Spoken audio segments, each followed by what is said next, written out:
Amis turfistes et amoureux de la chose hippique, bonsoir et bienvenue à votre émission hebdomadaire préférée, Mollet Course. Avec nous à partir de cette semaine comme consultant pour Mosport, un des noms les plus ressentissants du giron hippique depuis quelques années déjà et le plus gros propriétaire de l'écurie Narang, on a l'immense plaisir d'accueillir Monsieur Kevin Boudou. Bonsoir Kevin. Bonsoir tout le monde. Et comme invité pour l'acte numéro 5 de Mollet Course, nous avons sur le plateau le jeune, mais si passionné Akhilesh, aussi connu sous le nom de Bad. Bonsoir Akhilesh. Bonsoir à tout le monde. Alors sans plus tarder, passons à l'épreuve principale de cette 5e journée, The Gaëtan Halbach Cup, course qui sera courue sur 1365 mètres, benchmark de 61. Alors Kevin, vos préférés pour cette épreuve? Bon, moi, dans cette course, sur ce sprint de 1365 mètres, j'irai pour Mr. Leyen. C'est un cheval très honnête qui a quand même gagné 6 courses à Maurice. Je pense que le 1365 mètres est idéal pour une reprise. Il a malheureusement tiré une mauvaise ligne, mais malgré ça, il aura du pas dans cette course. Et pour moi, Mr. Leyen devrait débuter victorieusement sa campagne de cette année. D'ailleurs, lui, Split the Breeze, qui en 8 sorties à Maurice a toujours été dans les placés. D'ailleurs, il a fait une très bonne rentrée derrière Elite Class. Et en 3e position, le cheval The Tripster, qui, après avoir pris sa première course sur 1400 mètres, lui aussi derrière Elite Class, il avait pris le commandement de cette course-là pour s'aider dans les 150 derniers mètres. Avec un galop de course dans les jambes, je pense que The Tripster sera un tout autre cheval cette fois-ci. Et Akhilesh, vos préférés? Bon, dans ça, les courses, moi, je pense qu'on a assez de train là. Alors, pour première position, je vais mettre Split the Breeze, qui fait très très bien des Elite Class et des Prince of Wales l'année dernière. Malgré ce 7e couloir, je pense qu'il est capable de terminer bien. En 2e position, je vais mettre The Tripster. S'il réussit à le devant tranquillement, sans être inquiété, je pense qu'il est là. Et en 3e position, je vais mettre Ryder Cup, qui fait une très jolie course des Scott Snook la dernière fois. Et avec sa galop, les courses dans la jambe, je pense qu'il est plus percutant cette fois-ci avec la première ligne. On passe maintenant à l'épreuve d'ouverture de Champ des Mars Cup, qui sera courue sur une distance de 1400 mètres pour les chevaux ayant un rating de 0 à 20. Alors, Monsieur Kevin, pour cette course, votre choix? Nous avons un nouveau cheval de l'écurie Gadjedor, Rasta Rebel, qui pour moi a fait une très bonne course de rentrée la dernière fois. Blinkers, première fois, Rasta Rebel avec un rating 21, pour moi devrait être un très très bon adversaire dans cette course-là. Derrière lui, Social Network, qui a galopé la semaine dernière, et il vient faire un bon deuxième à moins d'une longueur derrière l'intouchable Chap Trap dans sa division-là. Et aussi Lord Wellington, qui pas fait une mauvaise course la dernière fois sur 1400 mètres avec Dinesh Shuffle en selle. Cette semaine-là, il a l'apprenti Bachamia sur le dos, moins 4 kilos. Nous pensons que Lord Wellington pour bien capable de terminer dans le TSC. Et Akhilesh, qui est le favori pour cette course? Bon, tu connais qui ça va une course 0,20 là, il y a une course très très ouverte. Alors, pour mon premier choix, je vais pour un petit outsider, le numéro 7, Montante, qui sera monté par Chandis Ramgopal, avec la 3e ligne. Je pense que ça cheval-là, il est un fencer. Il fait très très bien dans ce prêcheur. Comme on connaît l'année dernière, ce premier course, il termine seconde et Mr. Oshkosh. Et maintenant, il peut sortir 54 kg avec la 3e ligne. Et je pense qu'il peut faire l'arrivée. En 2e position, on met Panthers King. C'est un cheval qui pas galope beaucoup dans ce carrière. Il a seulement ce 7e sortie de ce carrière et la 4e à Maurice. Malheureusement, il tient un mauvais couloir, 10e ligne, mais sera monté par Raj Rawan. Et ce dernier victoire l'année dernière, nous avons remarqué que l'apprenti Aliocène tient une difficulté pour contenir lui dans la ligne droite parce qu'il peut hang in, hang out.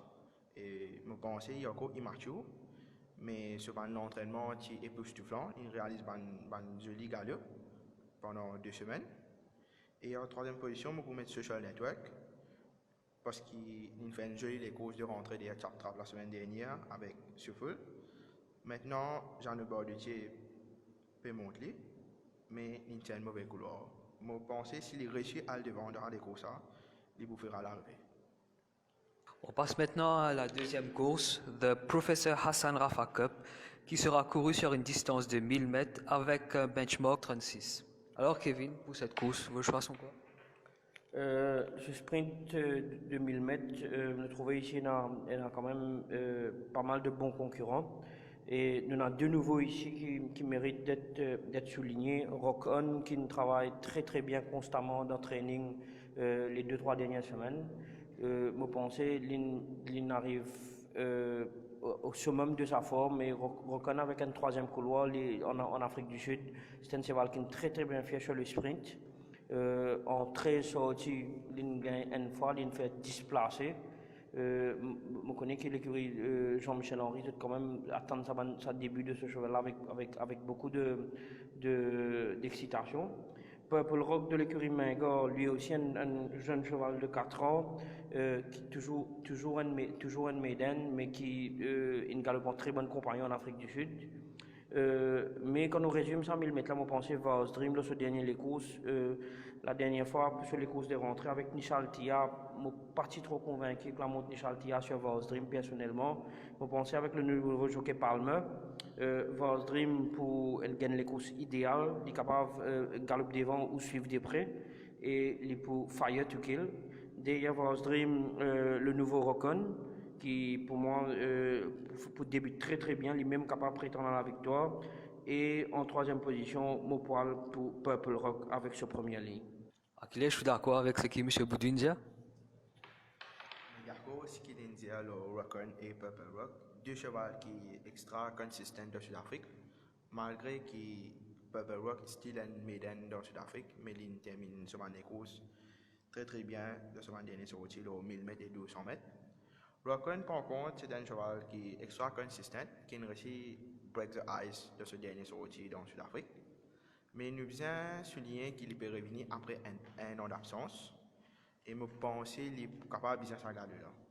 Dans ce course, mon premier choix est parmi les banqueurs de la journée, je vais vous mettre Vars Dream. Parce que ce dernier course, derrière Answering Genesis, nous remarquons qu'il se jockey une référence sur Rennes pas mal de fois, 5 ou 6 fois dans la ligne droite. Et je pense que si tu montes là avec plus de vigueur, tu pourrais aussi battre Answering Genesis dans 1000 mètres de sa course de rentrée. Alors, dans les courses, je pense Vars Dream devant Purple Rock et Rock On. Et là, nous faisons au troisième les courses, The 200 Years of Passion Trophy, course qui sera courue sur une distance de 1365 mètres, benchmark 31.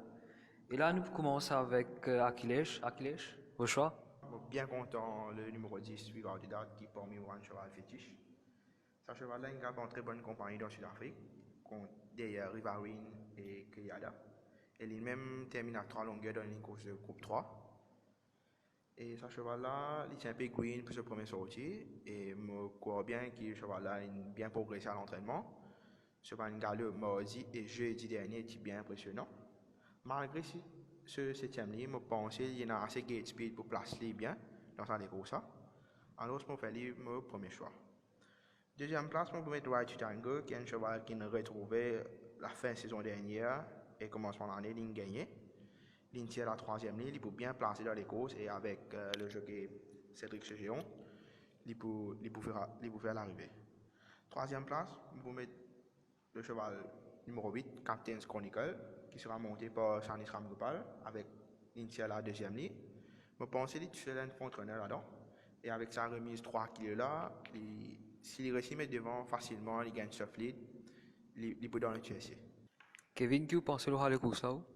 Bon, encore une fois, je pense que Without a Doubt, pour toutes les conditions dans sa faveur, après ce début victorieux sur 1400 mètres, quand le cheval était taken out à 300 mètres de l'arrivée, mais malgré ça, il gagne les courses par presque 2 longueurs devant Kimberley. Without a Doubt est dans les conditions pour doubler la marque. Derrière Without a Doubt, moi personnellement bien content Right to Tango. Il gagne de façon assez convaincante devant Golden Ball qui, la semaine dernière, confirme ce premier sorti et il gagne les courses en battant le cheval de l'écurie Cape Horn. Right to Tango, je pense que le jockey c'est on connaît bien avec sa bon couloir là, l'autre 1365 mètres, il peut une striking position. En troisième position, je donne Red Hot Poker. La dernière fois, le sprint du 1000 mètres, qui fois un petit peu short pour Red Hot Poker, le 1365 mètres devrait logiquement être sa meilleure distance. Il y a une bonne ligne aussi. Maintenant, le jockey Robert Carty connaît Red Hot Poker bien. Et je pense qu'il est dans la troisième place. Et de nouveau ici, encore une fois, qui m'a peut-être fait une petite mention vite fait, Count Henry, qui n'a rarement l'écurie Gilbert Roussette a acheté un mauvais cheval à 3 ans. Surtout les propriétaires Charvin et Rishikesh Bala qui tout le temps dans la merveilleuse. Quand Henry peut-être encore un petit peu green pour sa première course là, mais c'est définitivement un cheval qui peut faire très très bien dans la benchmark 31 là.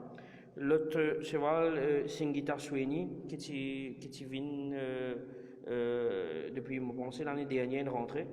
Singita Sweeney, c'est un cheval qui est tout le temps régulier dans son performance en Afrique du Sud. D'ailleurs, le jockey Andrew Fortune a une très très bonne opinion de cheval là. Il gagne une victoire et 7 placés en 10 sorties. Singita Sweeney aussi amené à très très bien faire dans les courses là. Là, nous causons au quatrième les courses de Saint-Malo Cup, course qui sera courue sur une distance de 1400 mètres, benchmark 41, à Kilèche. Dans les courses, je suis bien content le cheval de l'écurie Pedro Black Tractor, qui sera monté par Kester Kamsami. Je pense que le jockey Kamsami gagne confiance après sa victoire au Golden Ball la semaine dernière. Et le cheval, il n'a pas fait une mauvaise course à Anthony Genesis, il termine à 0.45 derrière le gagnant sur 1000 mètres. Je pense que l'allongement du parcours, le 1400 mètres, il est plus percutant et il termine très très bien. Le cheval, il a une très très bonne forme à l'entraînement, il travaille très très bien et je pense qu'il n'est pas en favori dans les courses. Deuxième position, je vais mettre le cheval de l'écurie Jones, Antwerp. Un cheval qui est assez lent au départ, mais il a un bon couloir. Je pense que ce couloir-là, il est dans ce désavantage plutôt. Parce que s'il montre long au départ, il peut follow at the back et peut-être il peut avoir un trafic problème pour venir et pour rattraper Black Tractor qui est devant. Troisième position, je vais mettre Trider Fortune, qui est un cheval qui est extra bien dans une très bonne condition. Il travaille très très bien, il a la première ligne, le jockey Winks, et je pense qu'il peut donner une boxe dans les courses. Et je pense qu'il y a 2 chevaux qui nous faisaient surveiller là-dedans, c'est Impress qui montrait un signe de progrès à l'entraînement, et il y a une powerful front runner, et nous faisons veiller le jockey Draven, le cheval là. Et le numéro 1, Al Danger, qui est un très très bon cheval dans Sud-Afrique, qui gagne aux 200 et 1400 mètres. Et il fait très très bien un joli spud jeudi matin. Alors, nous faisons deux chevals là, une petite combinaison. Kevin, ou un favori? Moi, un petit peu une différente opinion. Pour moi, je pensais Triad of Fortune paraît le papier pour moi, peut-être même aller un petit peu plus loin, déclaré comme une banker. Sur victoire de sa commencement de saison là, impressionnant. Les conditions de la course répétaient un petit peu dans son faveur, 59 kg, il s'amène 58,5, demi-kilo en plus dans les premières lignes. Sur mon adversaire direct dans les courses là, pour moi, éventuellement pour Black Tractor qui fait une très très bonne les courses, le 1000 mètres, pour penser le 1400 mètres, beaucoup plus dans ce bonne disposition. Black Tractor, lorsque travail mardi matin, très convaincant à l'entraînement et il travaille très très bien. Je pense Black Tractor pour son adversaire direct. En troisième position, je parle pour un nouveau cheval de l'écurie Rajramdin là, Al Danger, un free time winner. Et puis il y a beaucoup de cheval à Maurice qui a 4 ans, quand Bevin Maurice de design free time winner. C'est assez rare quand un cheval a 4 ans, il finit prouve lui-même en Afrique du Sud. Aldanger, il travaille avec Pimpernel mardi matin au training. Pimpernel, d'ailleurs, la semaine dernière, il fait un très très bon des courses et par rapport à ce travail de mardi matin, Aldanger, pour moi, pour dans les TSC. Mais je reste confiant qu'il travaille dans Fortune pour gagner une deuxième victoire assez aisément. On passe maintenant à la 5e épreuve, The Rhythmically Cup, course qui sera courue sur 1365 mètres, benchmark 46. Akhilesh. Les courses, comment nous sommes capables de nous remarquer d'après Westcott, il y a beaucoup de frontrunner là-dedans. Il y a Moon Knight Runner qui est un frontrunner dans Sud-Afrique. Il y a Navistar qui est très très rapide. Il y a le cheval Bellicosity qui est aussi rapide au départ, qui est lead l'année dernière devant Speed Limit. Et il y a In Your Dreams qui malheureusement tient 9e ligne. Mais avec sa présence à frontrunner là, je pensais qu'il prenait un joli train là-dedans, un train lancé. Et ça pour favoriser Bug qui tient la 8e ligne malheureusement. Mais à cheval là, il fait très très bien les 1500 mètres pour une reprise qui est un parcours qui est assez long pour lui. Là, il peut revenir au 13-25 mètres et dans une meilleure condition. Et nous avons remarqué qu'ils sont entraînés, ils sont sur mon équipement, ils tirent le noseband, ils mettent pacifiers, le tongue tie et un earplug. Et avec ça, l'équipement pacifiers, ils dominent ici le 20 mardi, ils dominent assez aisément. Alors, je pensais qu'il y a un favori dans les courses. Je pour mettre lui devant le cheval canadien de l'or qui nous fait une jolie victoire la dernière fois avec Inshatia. Et il tient un bon couloir à la 2e ligne. Je pensais un cheval qui est bien content en fence et il pourrait trouver dans une striking position low ball et avec force raise, etc.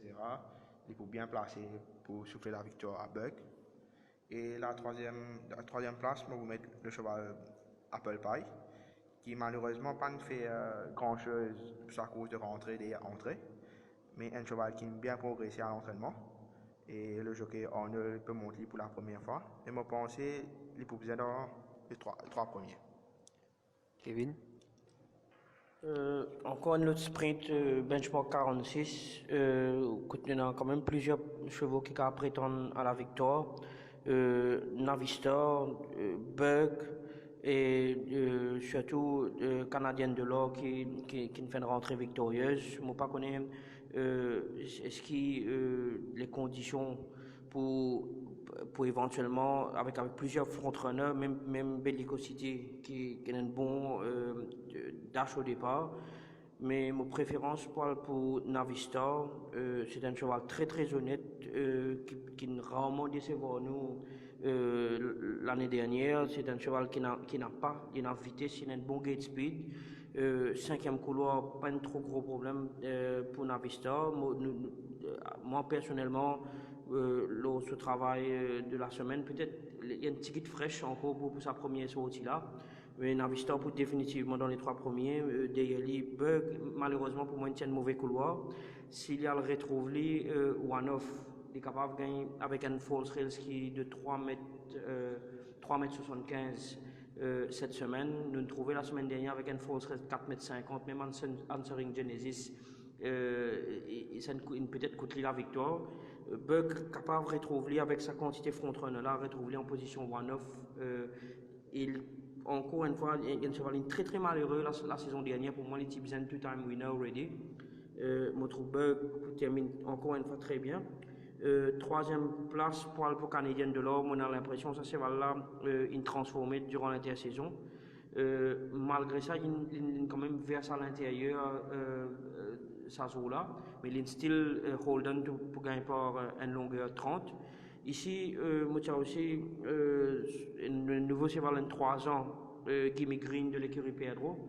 Ceux qui suivent les courses en Afrique du Sud pour connaître que ça, Give Me the Green Light, c'est un des most promising stallions pour ces 2 dernières saisons. Ce progéniture peut faire très très bien en Afrique du Sud et je pense que c'est un very good buy de l'écurie Pedro, un cheval qui a appelé à prouver lui-même ici. Il y a les galops de 1000 mètres jusqu'à peut-être même jusqu'à 1400-1500 mètres à Maurice. Et c'est un one for the notebook pour la saison. Et pour la 7e course de Botanic Cup, course qui sera courue sur 1400 mètres, benchmark 36, qui est préféré? Sa 7e course là, peut-être une des courses les plus difficiles à déchiffrer au papier, avec pas mal de, je crois, 5 ou 6 nouveaux dans sa champ là. Plus ou moins, pratiquement une des courses qui ne réservait pour de nouveaux chevaux. Nous trouvons parmi ces chevaux là, il y a je crois, 2 ou 3 qui gagnent un premier galop, Mexican Sun, Kimberley. Ouais, c'est ça des chevaux là. Kimberley. Il fait jouer les courses la dernière fois, ils sont rentrés 1400 mètres. Il termine à 2 longueurs derrière l'intouchable Without a Doubt. Il manque un petit peu, il piétine un petit peu en ligne droite, peut-être encore le freshness. À partir de là, Kimberley il travaille bien convaincu, avec beaucoup de conviction. Mexican Sun, pour moi, la dernière fois, il dirige les opérations. Mais l'in faibli dans la ligne droite mexicaine sont retourné avec 3 kg de remise. Avec un nouveau équipement, je pense que cette fois-là, nous pouvons trouver un autre visage de ce cheval-là. Un cheval qui tape dans mon le training Dealer's Charm, acheté avec une galopante très très bon compagnon en Afrique du Sud. D'ailleurs, il y a un two-time winner. Dealer's Charm qui plus un miler qu'un sprinter, mais je pense qu'on remarque que miler, un stayer fait très très bien les courses de rentrée, le parcours sprint. Ces 1400 mètres là paraît idéal pour une reprise. Moi dans mon TSC, mon poil pour Kimberley, Mexican Sun et Dealer's Charm. Tout à fait d'accord avec Kevin qui dit que ça des courses, c'est parmi les courses plus ouvertes au papier, avec plusieurs niveaux. Là-dedans, je prends une petite préférence à Kimberley qui déjà n'a galé les courses dans la jambe. Et il a une bonne couleur la deuxième ligne qui sera montée par Robert Cartier. Nous tous connaissons que ça joue là, il excelle le bon front entraîneur. Et mon papa trouve un autre front entraîneur qui est capable de taquiner devant. Je pense que Kimberley est tout seul devant avec 56 kg et deuxième ligne. Et surtout avec sa galère, les courses qu'il a dans la jambe là, il est pour un top contender dans les courses. Après, il y a les autres niveaux comme Dealer's Charm et Grade 5-8. Ces deux chevaux-là, tous les dingues, 2 fois le 600 mètres. Et c'est plutôt un mile comme Kevin India. Alors, sa course de rentrée de 1400 mètres là, est pour idéal pour eux. Grade 5-8, il fait un joli galop contre Emma à l'entraînement mardi matin. Il presque domine Emma, qui déjà a un galop les courses dans la jambe. Et ce cheval-là, il peut faire très très bien à Maurice. Il est capable de faire le with pace et il fire dans la ligne droite. Et avec ce premier ligne, Jean Bordutier, je pense qu'il a une très très bonne chance là-dedans. Troisième position, je peux mettre Dealer's Charm, qui est aussi un two-time winner. Et il galope en très bonne compagnie, comme on peut trouver. Il galope contre Tabrick, qui galope dans du et qui peut galoper dans la 6e course. Et ce cheval-là, nous trouvons que tout le monde cheval Vincent Alette peut performer très très bien dans les courses. Et il est pour bien à l'arrivée. Et là, il y a une petite mention pour Zen Master, qui est un cheval qui fait bien en Afrique du Sud et qui sera monté par Nishalati avec la 3e ligne. Je pense que ce cheval-là, il a ce mot à dire dans les courses et il fait très très bien l'entraînement et il est capable d'upset. Et pour la 8e et dernière course de Denan Doyle Cup, course qui sera courue sur 1600 mètres avec un rating de 0 à 25, le choix se porte vers où? Dans les courses encore où 3-4 chevaux se tiennent assez près. Studio Low, Tornado Man et 7 Carat. 7 Carat, il fait les courses de rentrée, le 1500 mètres avec le jockey Robert Cartier qui manie quand même cravache côté gauche et côté droite, ça fait là pour faire tenir de bout en bout. Les conditions, les courses paraissent plus ou moins identiques, mais avec 3,5 kg en plus pour 7 Carat dans sa champ là. Il entend très très bien avec le jockey Robert Cartier. Après ce dernier les courses, il respire la santé, ce training très satisfaisant. Moi, pour faire de 7 carats, mon premier choix dans les courses là. Studio Low, qui peut venir en force. Sur les courses derrière 7 carats, malgré qu'il y ait un petit encore green, une jump crossing peut-être aussi, et les pas terminent loin, le CS100 mètres à son avantage. Et Tornado Man qui travaille mardi matin avec Mr. Leyen, si je ne me pas trompé. Impressionnant dans le travail, Tornado Man. La dernière fois, il était au bar et il n'a pas fait de mauvais courses derrière 7 carats. Je pense que ça les courses là pour jouer entre 7 carats, Studio Low et Tornado Man. Moi, un petit outsider qui est bien content, c'est Commodus. La dernière fois, les petits galops, lui aussi, il fait sur les courses de rentrée. Ça, c'est là, il tape moins au training. Vous pensez qu'il comme un outsider, comme juste pour capable de terminer dans le quartet. Sa dernière course, il ressemblait, comment dire, la première course de la deuxième journée avec 7 carats, Studio Low et Tornado Man qui peut retrouver dans la même épreuve. On prend une petite préférence pour Studio Low parce que la dernière fois, il est revenu après un break de presque 10 mois. Et après castration, tu connais un cheval qui est venu après castration, il a besoin au moins un galop pour se devenir dans un meilleur niveau. Ce cheval a bien progressé en entraînement, il fait un joli galop en compagnie de Rasta Rebel mardi. Et l'allongement du parcours, ça 100 mètres additionnels là dans son faveur. Et cette fois-ci, il est pour 2,5 kg better off contre 7 carats qui peut sortir 61,5 kg. La dernière fois, nous avons remarqué que dans les derniers 50 mètres, le studio Low fait beaucoup de longueur au 7 carats, il termine sur les cours extra. La deuxième place pour mettre 7 carats qui a gagné une jolie victoire la dernière fois devant Studio Low. Mais nous remarquons que dans les courses, ce cheval-là, tu peux hang in, hang out, comme Kevin India. Et dans les derniers 50 mètres, Studio Low fait pas mal de retard au 7 carats. Maintenant, il peut sortir 61,5 kg. Il est un petit peu plus difficile cette fois-ci, mais un cheval qui a bien progressé dans sa forme et il est toujours là parce que je pense qu'il est tout seul devant. Il pourrait gagner ce fleet et nous bien connaître que ça joue là. Il y a un bon front runner. Troisième place, on va mettre Tornado Man qui est un cheval qui est extra consistant dans sa forme. L'année dernière, il finit premier, second ou troisième.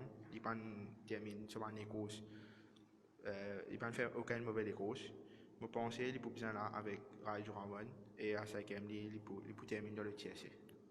Et Kevin, pour sa 5e journée là, qui est top bet et qui est value bet? Bon, top bet, je suis content des chevaux, je suis content Without a Doubt dans la 3e course et dans la 4e course, Triad of Fortune. Value bet pour moi, je pense Kimberley, c'est un bon value bet. Achilles, ou top bet et value bet pour sa journée là? Top bet, je suis tout à fait d'accord avec Kevin, Without a Doubt. Ce cheval-là, il y a un très bon cheval en Afrique du Sud il y a encore 3 ans. Je n'ai pas connu que ce limite était. Et je pensais à 300 il y a une top bet. Mon deuxième top bet, malheureusement, je vais contre Kevin. Je vais mettre Black Tractor contre Trial of Fortune. Je pense que ce cheval-là, il y a un très bon cheval en Afrique du Sud et il fait très bien à Maurice. Et je pense que le 1400 mètres, il est plus percutant cette fois-ci. Et pour un value bet, je peux mettre Montant qui galope très bien dans sa fraîcheur et qui fait une jolie course pendant la journée internationale des Julie d'Or. On arrive maintenant à la fin de cette émission de Mollet Courses. Merci messieurs pour vos analyses. Merci et bonne chance à tous les auditeurs. Merci et bonne chance pour la 5e journée. On vous remercie pour votre attention et on vous donne rendez-vous pour la semaine prochaine pour un nouveau numéro de Mollet Courses.